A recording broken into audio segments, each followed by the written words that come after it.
Hello, everybody. Welcome back to another episode of Shadows of Darkain. So, today I received finally in the mail, I believe it's called the GameMaster, the Game Apprentice card deck. I'll put the information in the description below. I just don't recall the exact name off the top of my head, but this is what I got from Drive-Thru RPG. Each card is an oracle with a bunch of some tables and, well, not tables, some choices and some dice with an oracle built into the top here. So I'm going to be using that for this episode. If that doesn't go too well as far as the oracle, then I will use my D100 method. I'm not using the one-page mythic. We got the character sheets here. The folder's not in the way, so it's not distracting. I got my map and my character NPC cards just north of it. Our dice tray and our notes. So where we left off from session 8, Red just comes back to see the aftermath of the fight with the pirates. The team is going to attempt to interrogate the pirate to see why he was there. Orchard believes the pirates were looking for the phoenix. That's her pet that it hasn't returned in some time.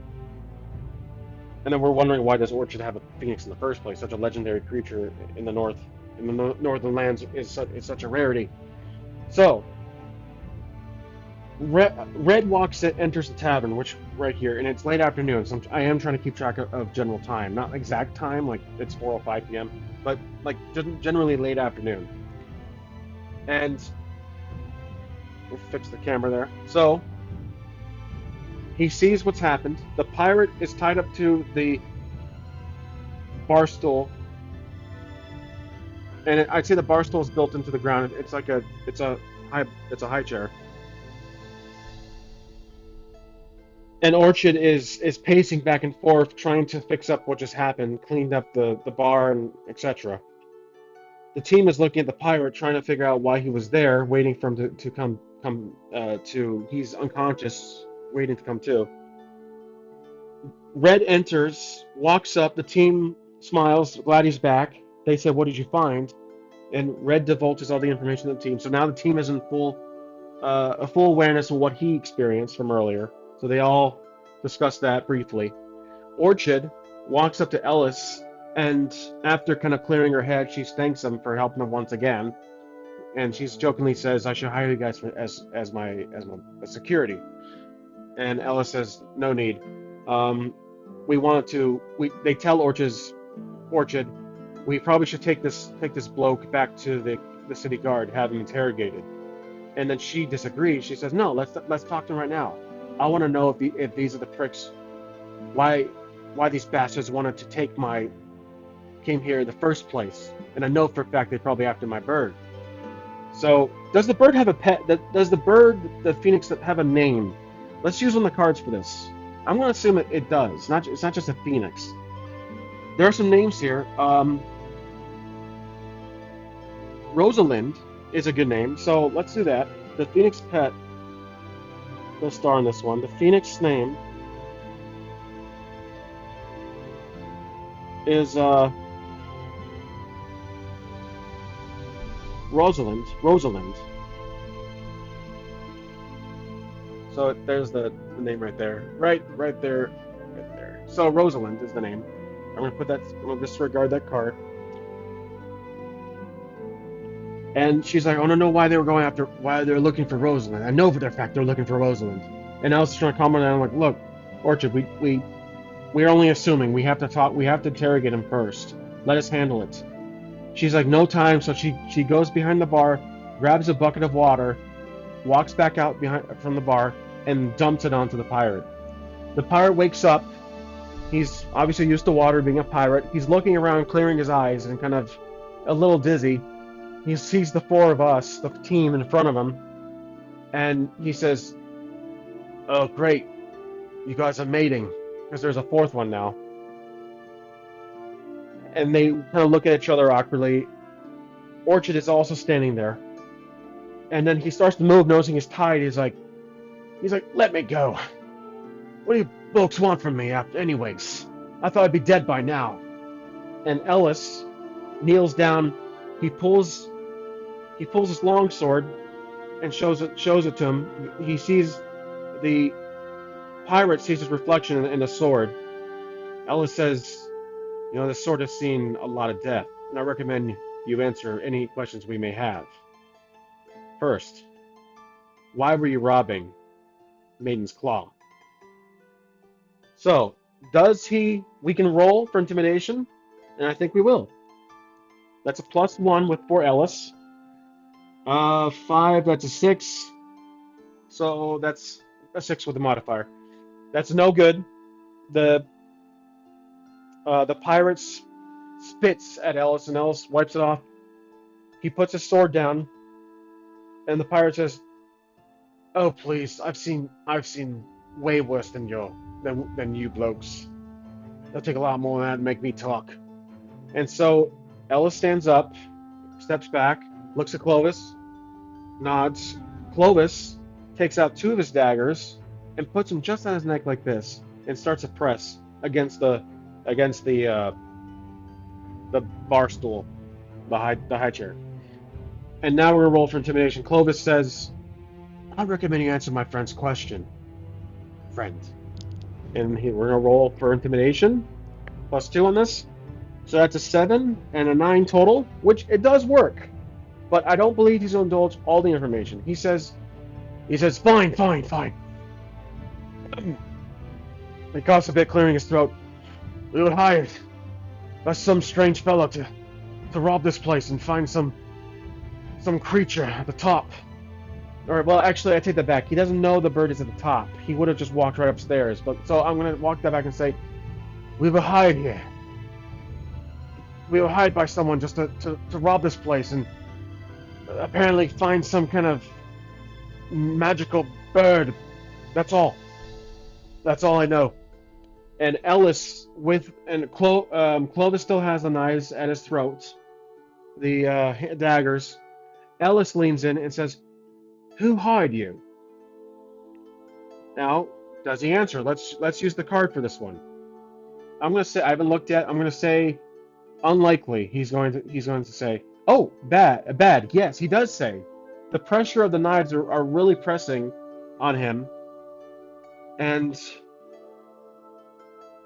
he says that some again the knives are pressing on his throat.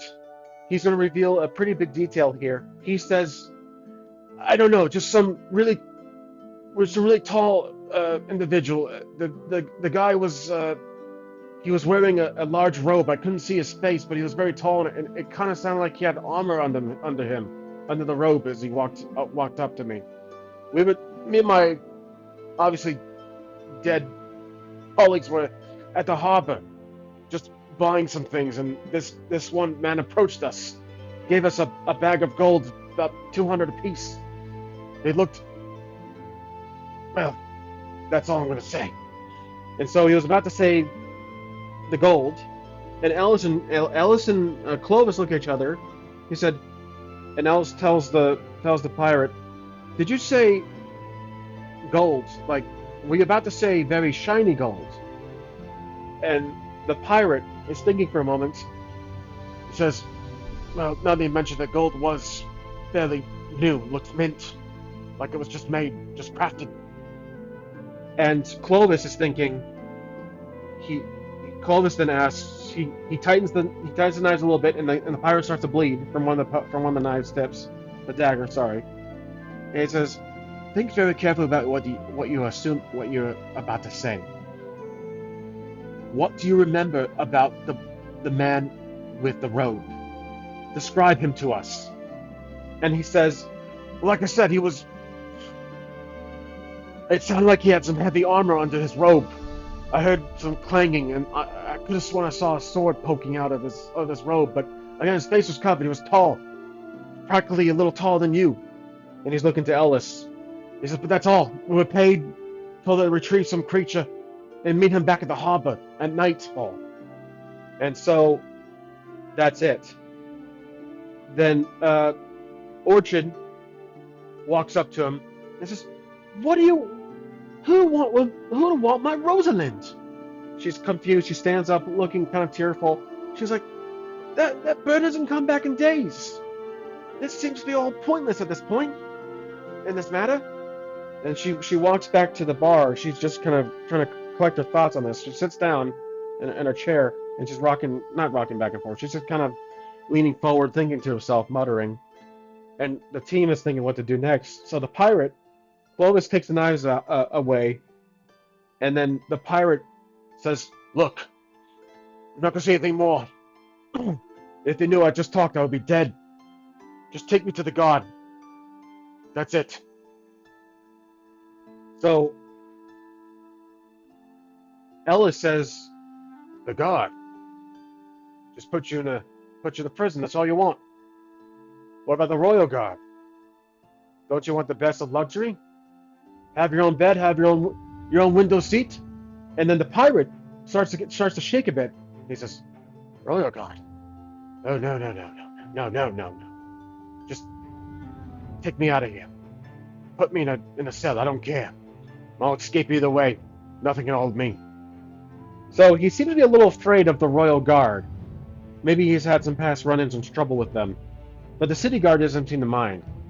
So, um, I think what we can do now is take notes of what just happened. So, the pirates, I should say, hired to steal the Phoenix by a cloaked individual, cloaked stranger, tall, armored.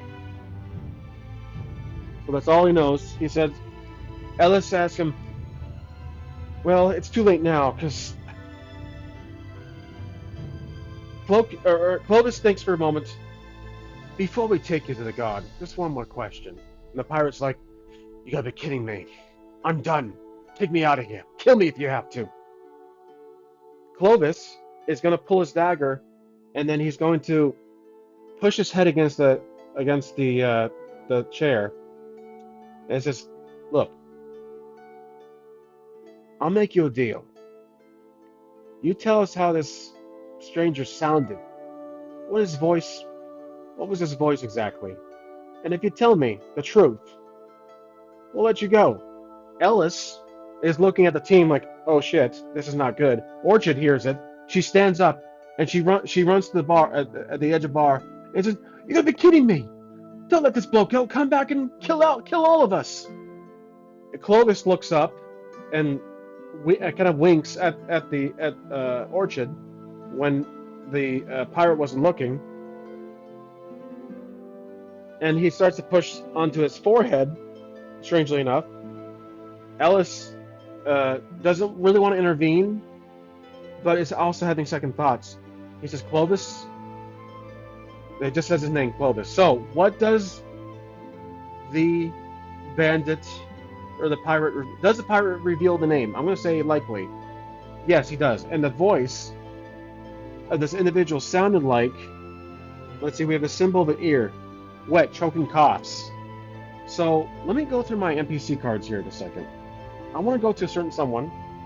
You guys can probably think of already what I'm thinking about, but we haven't really. Okay, so the character I'm looking at does match a certain someone on our list. Now, he says his voice was pretty dirty. He coughed a lot. He would often pause and clear his throat like he had a cold or something. That's all really though I want to say. That's it.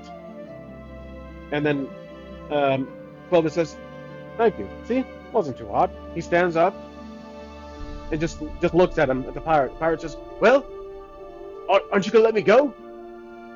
And then Clovis looks to Ellis and he says, "Well, we can kill him here or take him to the guard.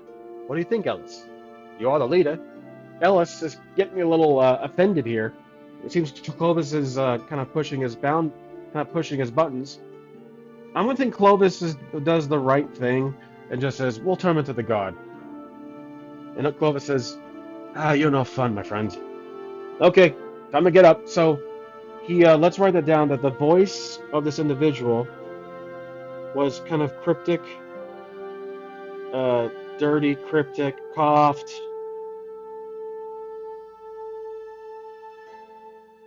like such like that. So his voice, I should say. So they loosen the rope. They stand him up with his hands, and then with his hands behind his back. And Clovis is holding the dagger at his back, and he says, "I'll take this bloke back to the god myself." And Alice is like, "No, no, no, no, no. I'm gonna take him. Okay? You've already caused enough trouble for today. We got the information we need. This man deserves to be jailed up, and that's it."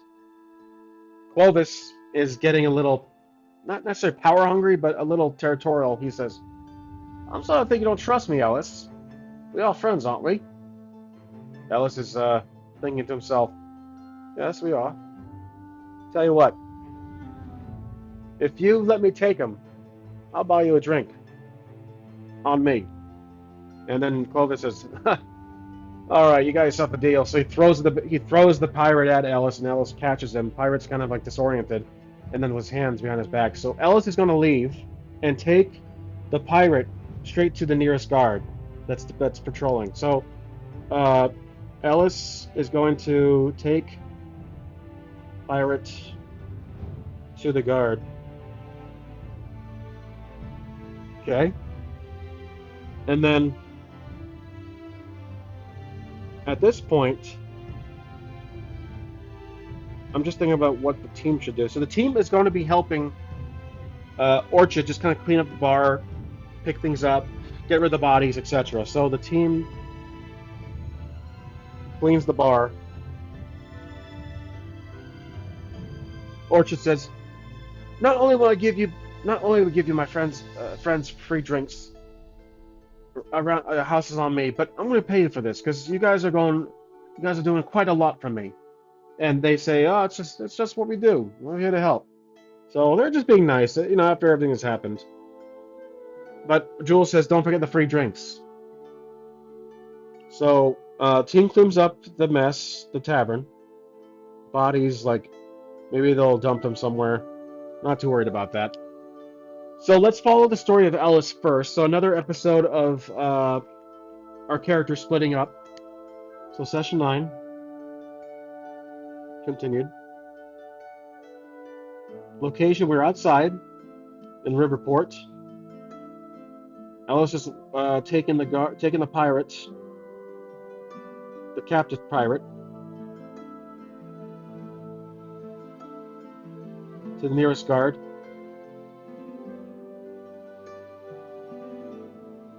And the pirate's looking down. He's pretty much just given up. His morale has been destroyed eons ago at this point. So he's looking down. He's pushing him, and let's see if anything happens at this point. So let's draw a card, and I'm thinking the following happens. So let's see. We have a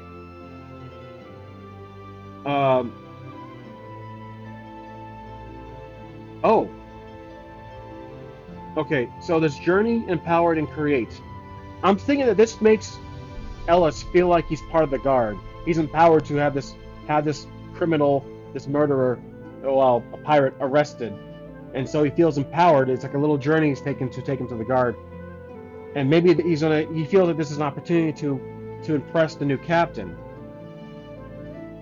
And while he's pushing the pirate through, casual passerbys are looking in disgust because they probably have a thing against pirates here, supposedly.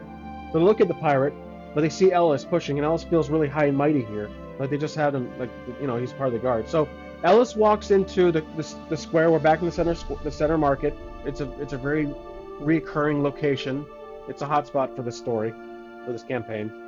And we're going to ask the Oracle, are there any guards present in the courtyard area? I'm going to say likely. Yes, there is, even on even. So, ooh, I like fraudulent. That's interesting. Okay, so I'm going to take the fraudulent one to mention here. So he sees, we're now in the courtyard, just outside the castle, next to the center square.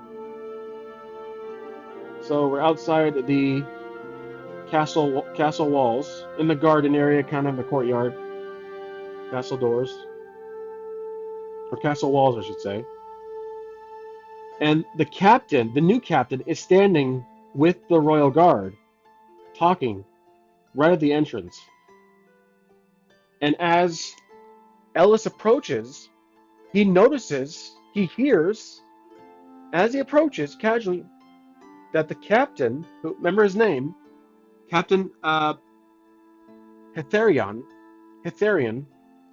sounds oddly similar, vaguely similar to what the pirate just described. Does the pirate look up as if he's hearing the same kind of voice? It's cryptic, dark, gritty, like it's scratching throat. You're not talking like this, coughing. You're coughing, clearing his throat, calling like this, really low. I'm curious to quote like that. Does the, I'm going to say it's likely, but does the bandit, the pirate, look up? He does. And he feels, there's a couple words here I'm looking at. Investment. He looks up, and as he's pushing it, he stops. He tries to forcefully stop. We're probably like 40, 50 feet away from the captain. The captain hasn't noticed us yet. His back is kind of turned. He's at an angle. The royal guards are talking. The pirate stops, like he stops in his tracks. He's like, wait. He kind of turns his head to Ellis and says, "That's the voice. That's the voice I heard.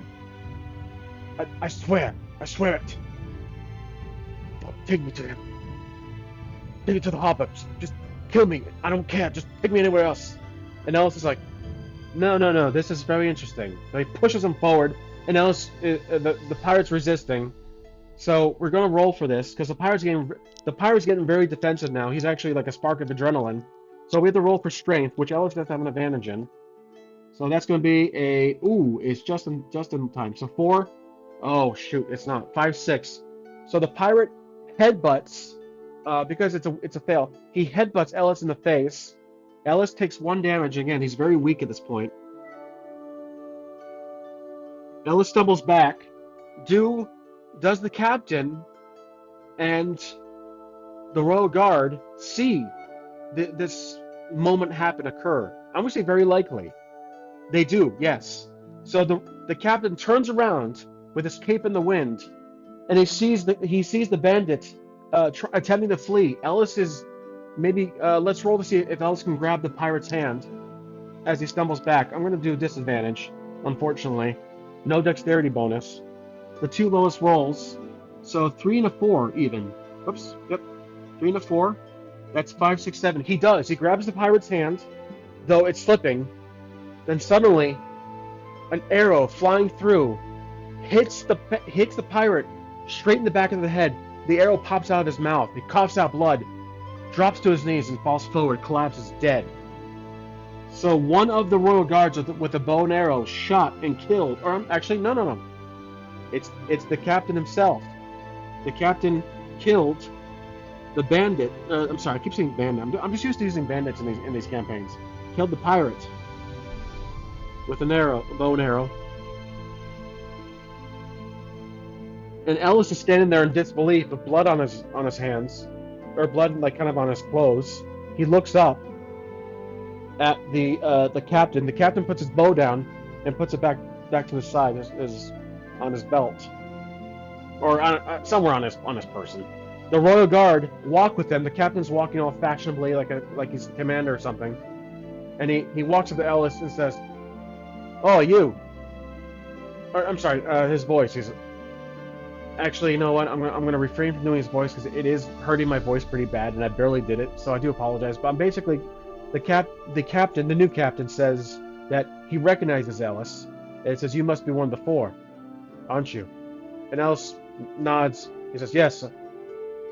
Ellis says, "Yes, I was about to turn this man in to be arrested. He attacked Maiden's Claw, but apparently you served your own version of justice. I see." And the captain straightens up. He says, "Yes." Remember, just picture the coughing voice. He says, "Yes, of course. That's exactly what I did. He was a threat to society, and had him executed on sight. He is not the man he's not the man allowed on the streets. Obviously, he almost escaped under your hands. I had to take action, protect my citizens. And Ellis is like, yes, quite. Now, is there an award for bringing this criminal to you? And the god, does the captain offer an award to Ellis at this point? He wants to feel like he wants to be reimbursed. Ellis says, "We've done quite a lot for Captain Waverly and your city god." And Hetherian is like, "Yes, I've heard of your exploits, but you see, my predecessor was quite the coward, and I believe he was how pathetic he was. He requiring your help in the first place was an embarrassment to our kingdom. So, however, I'm a man of my word. I shall give you 50 gold for bringing this man to our front doorstep. It's to the least I can do." And so he gives him 50 gold. We'll give him now Ellis is at 65 gold total. But Ellis is hurt. Ellis kind of coughs he coughs a little bit. He looks at his hand and he's just panting. He's sweaty. So the captain notices. "Oh, looks like you've been through quite a lot today, haven't you? This pirate obviously has caused you some trouble, hasn't he?" And Ellis is he's very shocked here because he's talking to potentially the man who hired the pirate. Again, this is based on what the pirate says, so take it with a grain of salt. Could have been anyone else, but the armor, it all matches up. It all connects. Ellis is more and more believing that this guy right in front of him is the corrupt city guard captain that hired a pirate to rob Maiden's Claw for the Phoenix for some reason. And so, but Ellis is not going to point that out here and outmatched, not numbered. He says, "Well, I'm going to be making my way back to the Maiden's Claw. I appreciate the gold, and I bid you adieu. I'm going to be helping clean up there in the meantime with my team." So he says, "Good day." And the captain just watches Ellis leave. So Ellis leaves and goes back to the Maiden's Claw. So Maiden's Claw, just writing this down. Now Ellis is thinking to himself, that was undoubtedly the man who paid for the pirate to just do such an execution. Now, the new captain, Hetherian, here's what his traits I wrote down. Bitter, cryptic, slimeball. I think that's going to match up to how he was introduced, because I think that was the first time we encountered Captain Hetherian. So, at this point, Ellis makes it back to the tavern. He opens the door. He enters, and let's use an oracle to see what he sees firsthand. He sees a palace in the sky. Okay. And I like these words here: eliminate traumatic impurity. So they are trying to fix this place up, and I think a palace in the sky is just kind of maybe a mention of how well the team's done in cleaning up this place. So the bodies are gone. They're gone. So location, we're back in the tavern. And I think Jules or one of the characters is talking, chit-chatting with Orchard, trying to calm her down. Everyone else is maybe like just fixing up the stool, sitting down. I think the team is sitting at the bar, and they did a good thing cleaning the bar up. So the tavern is definitely a safe house for the team, and I think it's going to be a good junction point for this campaign. Like, it's a good point to visit every so often for like a safety net, a safe house for the team when things go bad. So Orchard's giving them free drinks, and then she pulls out some gold and puts the pouch of gold on top of the bar, and says, "There you go, my friends. You deserve this more than anyone." And Ellis walks up and tells Orchard, "That won't be necessary. Let's just say we got some from a friend of ours." And the team's like, "Really?" Clovis says, "Ellis, your judgment is breaking, my friend. Let's take this. She obviously means it to us." Ellis tells Clovis, "I'll give you all a cut of what I just received. The captain himself, Hetherian, who we've heard so much about, gave me 50 gold. And they pull the gold out, and he shows the gold to the team. It's purely mint condition. It's brand new, never circulated. They're holding freshly minted gold, and it looks shiny. It reflects in the sunlight through the window. Orchid says, or Clovis looks at it closely, and he says, "That gold awfully matches what the pirate said earlier." And then Ellis divulges all the information that happened earlier, so they're all in loop now. And Clovis is like, "You killed him point blank." He says, "Well, with an arrow, yes, straight to his face. I lost grip of him, tried to escape, and the captain just shot him right there without a question. No hesitation. I personally think he's trying to hide the fact that the Captain Hitharian is our man. Undoubtedly is the one who hired the pirates to rob Orchard." And Orchard hears this, says, "The new captain, Waverly." And then we correct her, no, it wasn't Waverly. They got rid of him. Most likely for reasons I'm curious to know why. I think there's more to the story here. He tells Orchard, Captain Hitharian most likely is the corrupt one here. For some reason wanted to get their hands on your Phoenix, Rosalind. But I recommend you keep this information on the down low. Obviously for your safety. Orchard agrees. She says, I won't tell a soul." So Ellis tells the team and Orchard of Captain Waverly.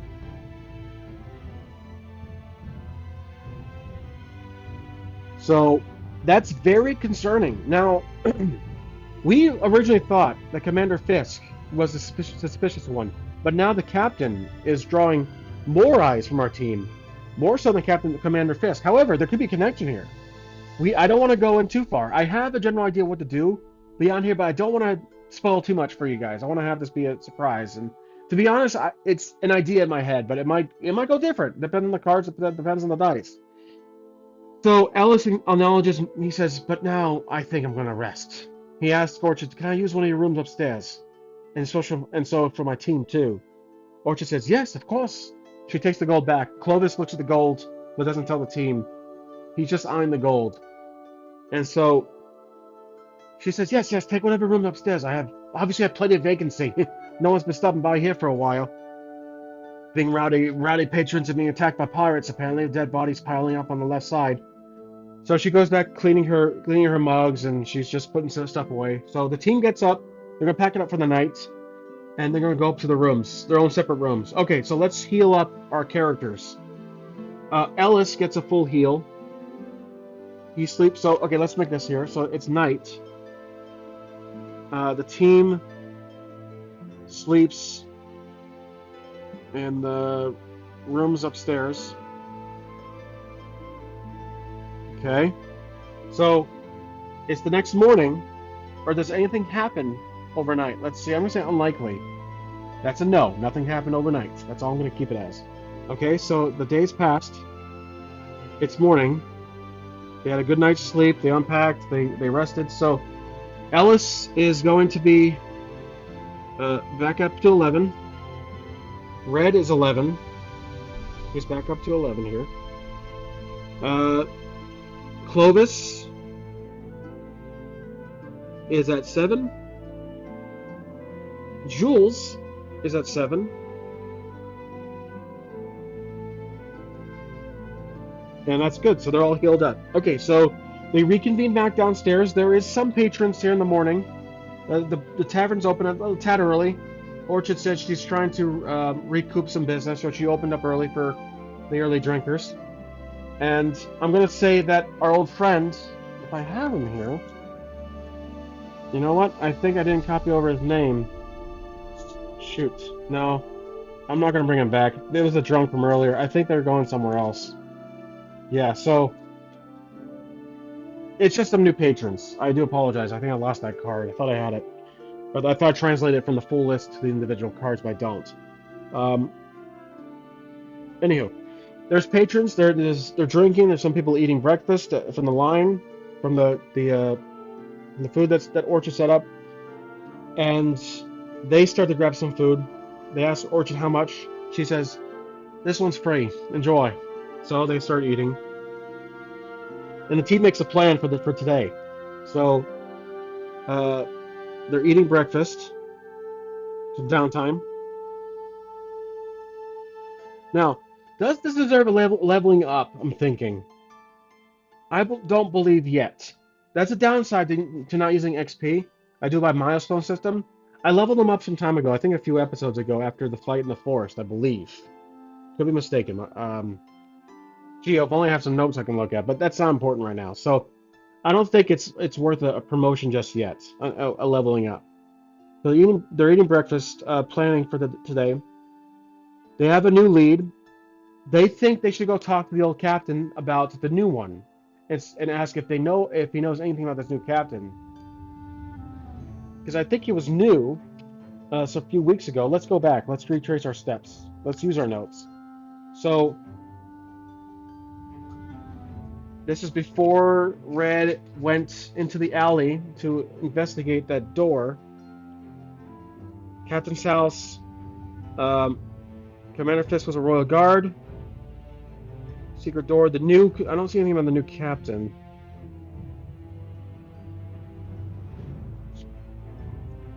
Yeah, I don't see anything about the new captain, so we didn't talk much about the new captain. I thought we did. We talked more about the commander himself. Okay, so we'll have to go back and talk to him about the new captain and regarding what we discovered. So we're gonna go talk to the new captain, or talk to Waverly about the new captain.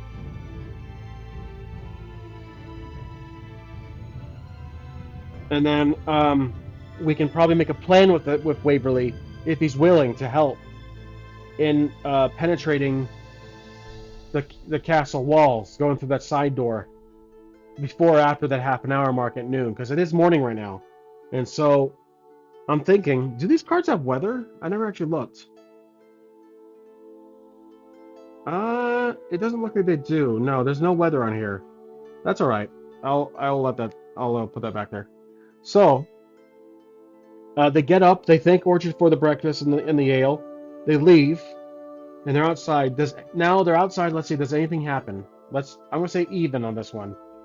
No, nothing happens. So they see it's really bright out. People look tired, and they hear people chewing tobacco, etc. If tobacco was back then, I say it is back then. So it's my world. Tobacco is a thing back then. Maybe just one person chewing tobacco, spitting. Some old timer reading a book in front of reading something in front of his house. He's on a rocking chair, and they leave the tavern. So they're on the main cobblestone path, the main road of the city, and they say, let's go see the captain. So they walk north. They passed which appears to be a fairly healthy amount of business in the central market. So they're seeing merchants are kind of back. There's a lot of empty slots. The flea market to the right, the farmers market, looks a bit half empty. That's concerning. Clovis is a little slow. He's looking down, thinking. Ellis stops to talk to Clovis and says, "What's wrong, my friend?" Clovis says, "Oh, Ellis, I'm beginning to doubt your judgment as the self-proclaimed leader of our team." Ellis puts his hand on his shoulder and says, "Listen, Clovis, I understand that we're not exactly making riches here, but here's the winnings as I promised." He gives Clovis 20 gold, and then I'll give away 20 gold from him. I don't think he'll give it to the others yet. I think Clovis is kind of like an arch rival, like the Vegeta, the Goku kind of situation. Does that? Well, it's my choice. I'm gonna say Clovis nods his head and says, "This will do for now." But I think we have further matters to work out later. Let's go talk to the captain. So for now, he's okay, but I believe there's not all the water under the bridge. So they pass the center market, and let's draw a card to see what happens. Does anything happen as in the center market? Yes, there's an even. So okay, so here's what happens. We have a broken heart.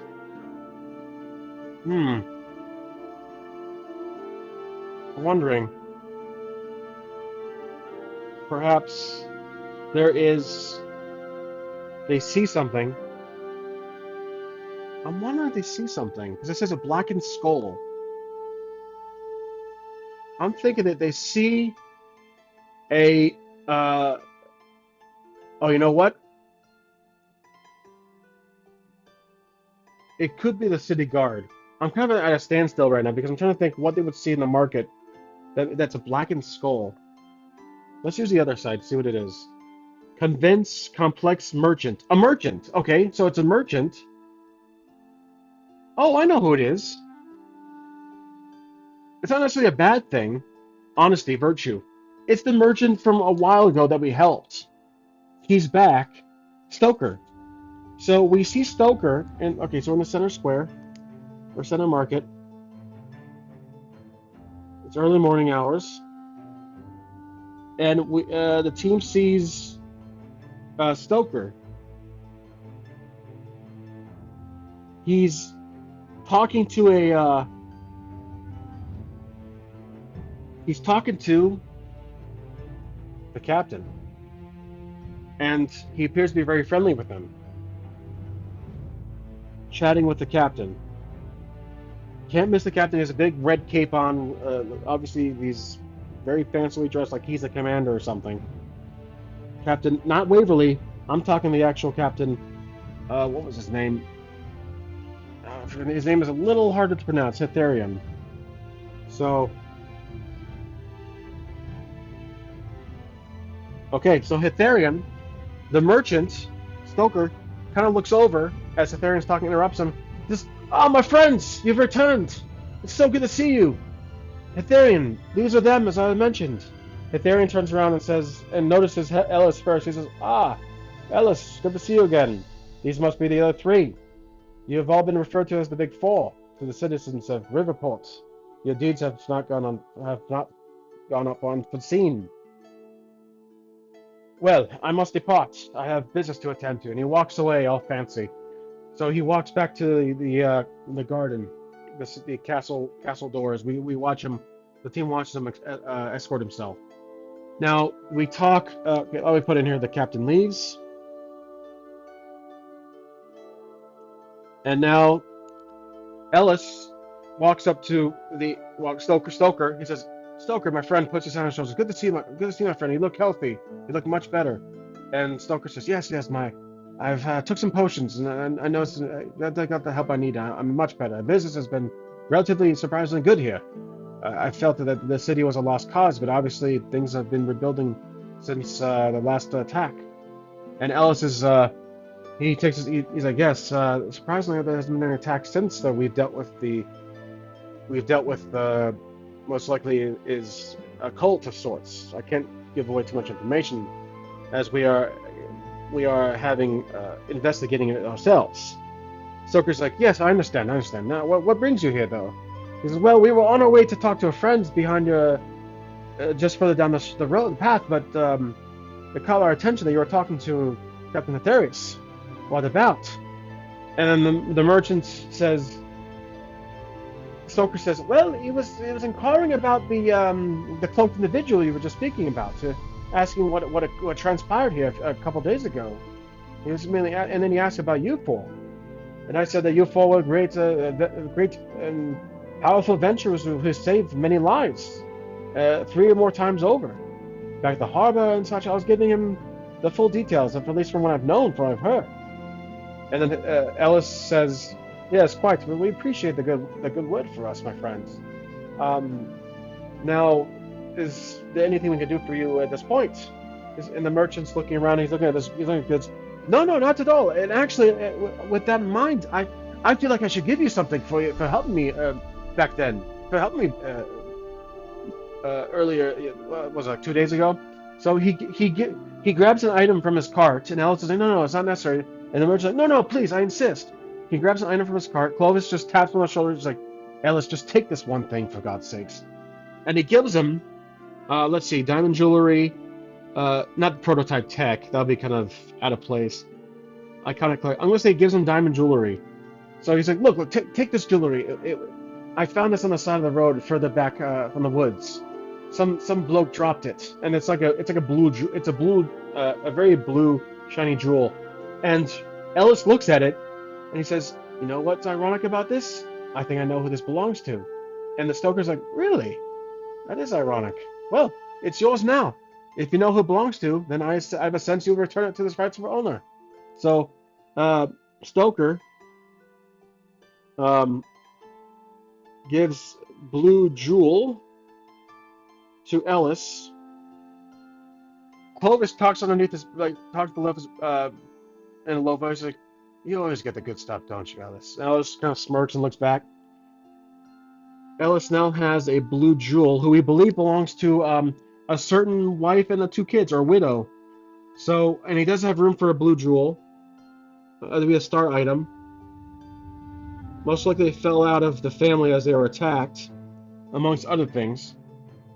So, I'm going to underline this, and let's say this most likely belonged to the family. The widow, Catherine, I think was her name. I think it was Catherine. Let's see here. Commander Waverly, Orchard, Lord Balthazar, Stoker. I'd never made a card for her, did I? I certainly did not. Okay, she deserves a card. Now that there's a quest item, a potential quest item, that is going to be obviously further explored in probably another episode or two. But so let's make her card. She definitely deserves a card at this point.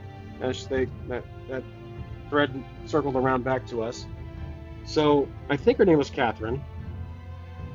Uh, human. She's a human female.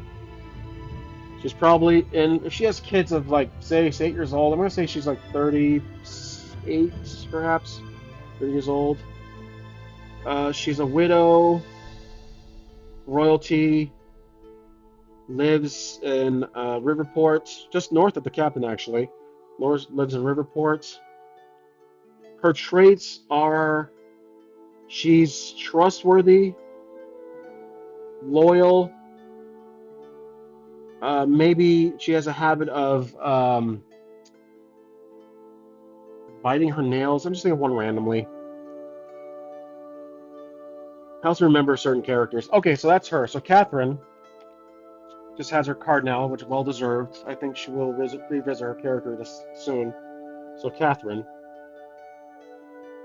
And the other team are like, that obviously probably belongs to Catherine and her kids. Catherine. And Ellis is like, yes, quite.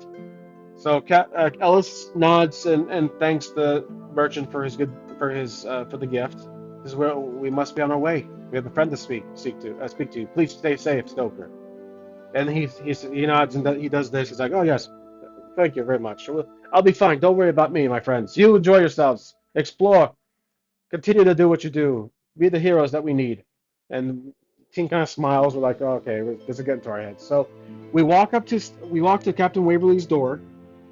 So outside, Captain, or I should just say Waverly. He's not the captain anymore. Waverly's door, house, I should say. Now we knock. Does he answer the door? I'm gonna say likely yes. He does. He answers the door, and it's a slurred speech. He's drunk. So he opens the door. Waverly is drunk. He's holding a mug of ale or whatever other alcohol there is in fantasy world.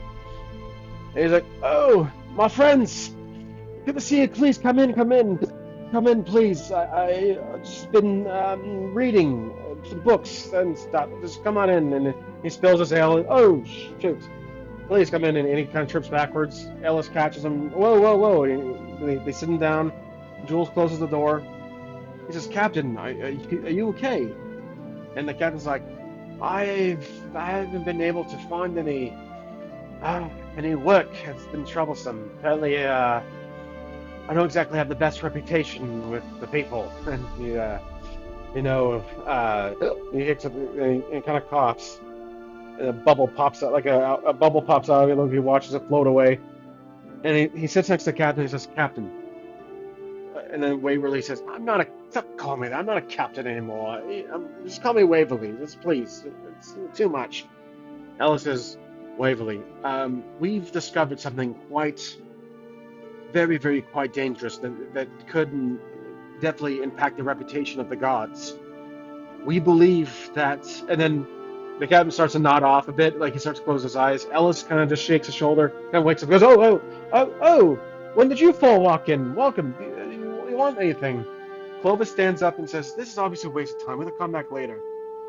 And Ellis agrees. He's like, "Yes, quiet."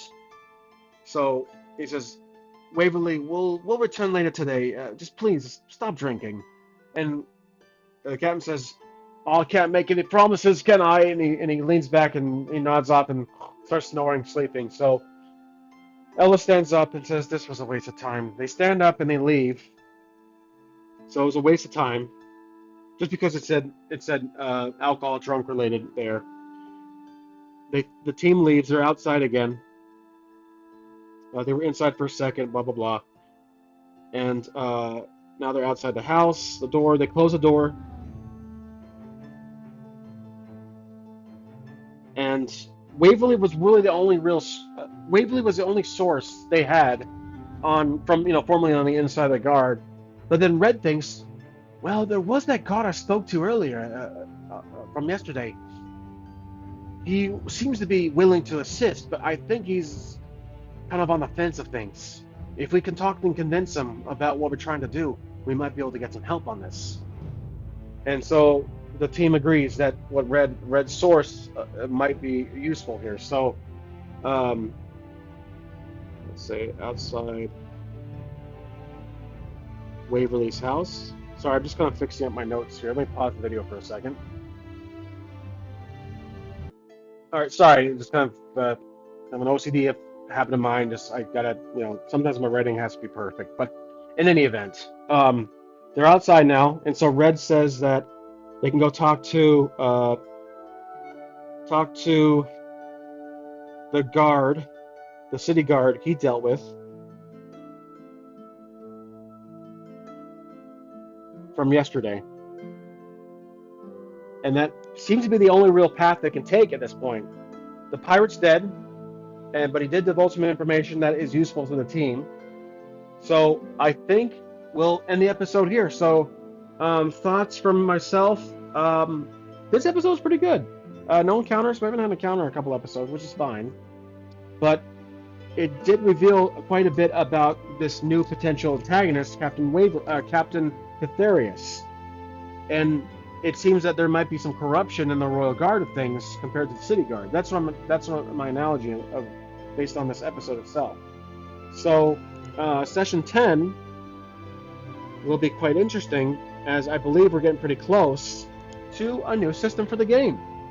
So please be prepared for Dungeon World. I'm going to read the book a little more thoroughly next morning, and I'm going to try to adapt these characters before recording, because I think adapting these characters to here will take probably a solid half an hour, and I don't want to waste the time. I could do like an episode 9.5 of that process if you guys want, but I think that's it's more suitable just on the side, and I'm going to take this game and use it for now on at least for the next 10 episodes, so or 10 sessions. But again, I was on the fence of using Morkboard. I do have some issues with Morkboard for his mechanics, as the armor and death rate is pretty high. The armor's low, death rate possibility is pretty high, but I can always I can always adjust the rules, house rule, to include a better armor or better HP. So, but I do prefer the 2DS system. That's been evident for a while now. So, as always, thank you for watching. I hope you guys enjoyed this episode, and I'll see you next time. Take care.